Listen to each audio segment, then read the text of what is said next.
Keeping Our Kids Safe workshop attracted my attention mostly because when you have a child who is diagnosed with autism, it is overwhelming all of a sudden, and it provided so much information in a consolidated format.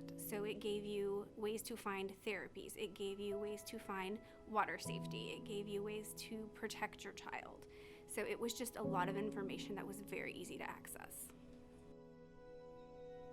Most important to me was probably water safety, because kids with autism are attracted to water.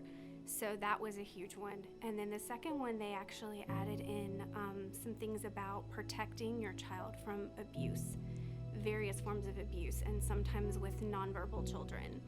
That's a very big risk, so that really drew me in.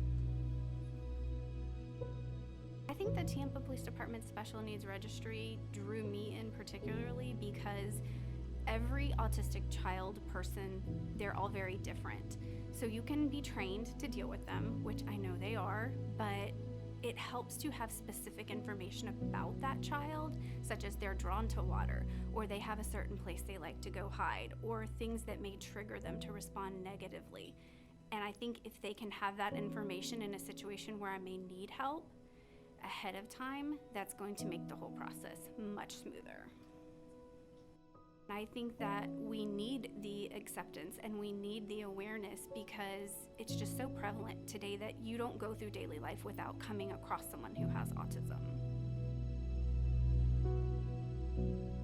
The most important thing I would want everyone to know is that autism is a spectrum. Every person is different. Every autistic person is different.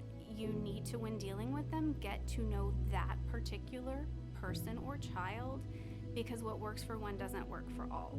And I think that that would help tremendously with acceptance, and just in general, just to know that they're all different. You cannot treat them all the same.